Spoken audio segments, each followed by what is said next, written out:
Sex problem के लिए homeopathic medicine योहिम्बिनम mother tincture का इस्तेमाल कैसे करना चाहिए ताकि योहिम्बिनम मदर टिंचर का बेस्ट से बेस्ट रिजल्ट हमें मिल सके और उसका कोई साइड इफेक्ट हमारा अंदर ना हो। आप लोगों में से कई लोगों को मैं ये कहते हुए सुनता हूँ कि डॉक्टर साहब मैं योहिम्बिनम खा रहा हूँ अपने सेक्सुअल प्रॉब्लम को ठीक करने के लिए, लेकिन इसको लंबे समय तक के लिए इस्तेमाल करने के बावजूद भी मुझे इसका कोई खास परिणाम अभी तक नहीं मिल पाया है। क्या यह मेडिसिन काम नहीं करती है? यदि काम करता भी है तो इसे किस प्रकार से लेना चाहिए, किस प्रकार से इस्तेमाल करना चाहिए कि ये काम करना शुरू कर दे, और किन लोगों को ये मेडिसिन नहीं इस्तेमाल करना चाहिए?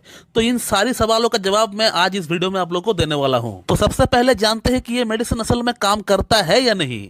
तो दोस्तों, अगर आप लोग मेरा कहना माने तो योहिम्बिनम जो मेडिसिन है ये बहुत बढ़िया तरीके से काम करती है पुरुषों की प्रॉब्लम में, सेक्सुअल प्रॉब्लम की भीतर, इरेक्टाइल डिस्फंक्शन की प्रॉब्लम में, लिंग के अंदर तनाव की अगर बात करें तो उन तमाम समस्याओं में बहुत बढ़िया तरीके से काम करती है। लेकिन जैसे कि मैं आप लोगों को पहले भी बता चुका हूं कि होम्योपैथी में एक ही मेडिसिन सबको सूट करेगी ऐसा नहीं हो सकता है। होम्योपैथिक मेडिसिन कुछ लक्षण के आधार पर काम करती है। यदि लक्षण मैच होता है आपका अंदर तभी वो मेडिसिन आपको देने से आपको फायदा होगा, नहीं तो वो मेडिसिन से आपको कोई रिजल्ट नहीं मिलने वाला। तो आप लोगों का पहला सवाल का जवाब मैंने अभी तक दे दिया है कि ये मेडिसिन काम करता है या नहीं। इसके अलावा यदि आप लोगों को प्रूफ चाहिए कि ये मेडिसिन असल में काम करता भी है या नहीं, तो उसके लिए आप लोगों को मेरा जो केस वीडियोस है, मैं जिन पेशेंट का प्रॉब्लम को ठीक करता हूं उसका ऊपर जो केस वीडियोस बनाता हूं, उससे आप लोगों को देखना पड़ेगा। उसके लिए आप लोगों को मेरे चैनल का अंदर जाना पड़ेगा, वीडियोस को देखना पड़ेगा उठा उठा कर। आप देख पाएंगे कि योहिम्बिनम से प्रॉब्लम पेशेंट का सॉल्व होता है या नहीं, पेशेंट खाकर क्या बोल रहे हैं ये भी आप देख पाएंगे। अगला सवाल की अगर बात करें तो अगला सवाल आप लोगों को पूछा जाता है अक्सर कि इस मेडिसिन को आप पेशेंट के अंदर किस तरह से अप्लाई करते हो, आप पेशेंट के अंदर कौन कौन सी लक्षण के आधार पर इसको आप प्रेस्क्राइब करते हो, कौन से लक्षण देखने पे आप पेशेंट को ये मेडिसिन आप देते हो। तो दोस्तों, योहिम्बिनम को प्रेस्क्राइब करने के लिए मैं 3 लक्षण देखता हूँ पेशेंट का भीतर। तो इसका पहला लक्षण ये होता है कि पेशेंट का अंदर लिंग के अंदर तनाव तो आता है, एकदम तनाव पूरी तरह नील नहीं हो जाता, जैसे एग्नस कैस्टस में पूरी तरह तनाव नील हो जाता है, जीरो हो जाता है, लेकिन योहिम्बिनम के केस में ऐसा नहीं होता है। पेशेंट का लिंग के अंदर तनाव थोड़ा बहुत रहता है, 30-40%, कई बार 80% भी तनाव आ जाता है, लेकिन वो तनाव रुकता नहीं है। और उसी के साथ पेशेंट का अंदर एक घबराहट होता है, एक बेचैनी होता है कि मेरे से सेक्स हो पाएगा या नहीं, और ये सोच सोच कर वो अपना अंदर एक तरह से डर पैदा कर लेता है और अपना अंदर जो एक सोच पैदा कर लेता है कि मेरे से शायद सेक्स ना हो पाए। इसके अलावा पेशेंट को सेक्स करने से पहले बहुत घबराहट होता है, बेचैनी होता है, बहुत पसीना छूटता है। ये बहुत वेल कीनोट सिम्टम है योहिम्बिनम का कि पेशेंट का अंदर घबराहट होता है, सेक्स से पहले बेचैनी होता है और पसीना छूटता है, और वो पसीना फेस से बहुत ज्यादा आता है, चेहरे से बहुत ज्यादा आता है।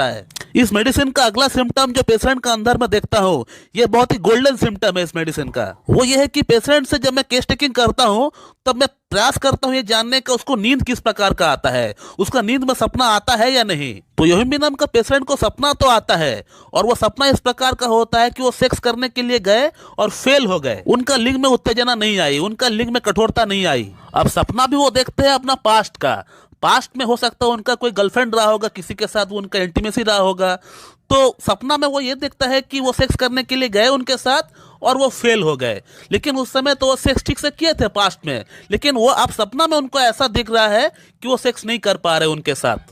तो पेशेंट का ये कहना होता है कि सर हम सपना देखते हैं लेकिन सपना में भी हम सेक्स करने में असफल रहे हैं। बोरिक मैटेरिया मेडिका में भी यही लाइन लिखा हुआ है, यानी किताब में भी यही लाइन लिखा हुआ है कि thoughts of event of whole past life keeps him awake, कि पुराने दिनों की बातों को वो सपनों में याद करके उसका नींद खुल जाता है। थर्ड जो सिम्टम मैं देखता हूँ योहिम्बिनम का, वो यह है कि पेशेंट का अंदर सेक्स के प्रति डिजायर है या नहीं, क्योंकि योहिम्बिनम का जो पेशेंट होता है इसको सेक्स के प्रति डिजायर बहुत ज्यादा होता है, इच्छा तो बहुत होती है, लेकिन इसका लिंग के अंदर ब्लड सप्लाई नहीं हो पाता है। तो इस प्रकार हम इस मेडिसिन का सिलेक्शन करते हैं किसी पेशेंट का भीतर।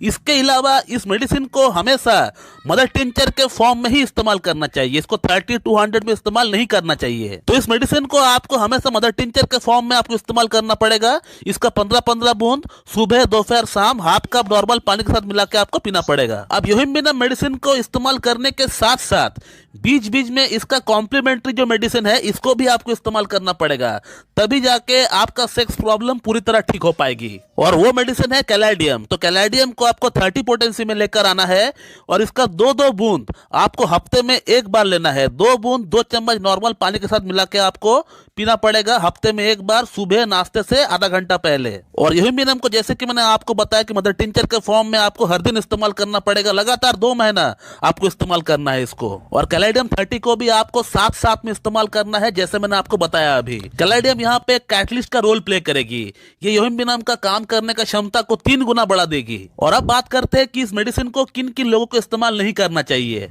तो इस मेडिसिन को आपको इस्तेमाल तब नहीं करना चाहिए यदि आपका स्टमक में कोई अल्सर है, आपको पेप्टिक अल्सर है, आपको डिडोनल अल्सर है, या आपका बॉडी में कहीं पर कोई सूजन है, या आपका फैटी लिवर की समस्या है, या आपका किडनी फंक्शन ठीक नहीं है, या आपका हार्ट की फंक्शन ठीक नहीं है। तो ये कुछ कॉन्ट्रा इंडिकेशन है इस मेडिसिन की। यदि आपको पेप्टिक अल्सर है, आपको डिडोनल अल्सर है, आपका किडनी फंक्शन ठीक नहीं है, या फिर आपका हार्ट की प्रॉब्लम है, या फिर आपको फैटी लिवर की समस्या है, तो इन तमाम समस्याओं में आप इस मेडिसिन का इस्तेमाल ना करें। या फिर आपका बॉडी में कहीं पे कोई स्वेलिंग हो रहा है तो भी आप इस मेडिसिन को इस्तेमाल ना करें। यदि आपको ब्लड शुगर है, आप इस मेडिसिन को इस्तेमाल कर सकते हैं, आप ट्राई करके देख सकते हैं। उसमें अगर आपको कोई प्रॉब्लम फेस हो रहा है तो फिर आप उसको तुरंत बंद कर दीजिए। तो दोस्तों मैं इस वीडियो को यहीं पे एंड करता हूं। So thank you very much and have a good day.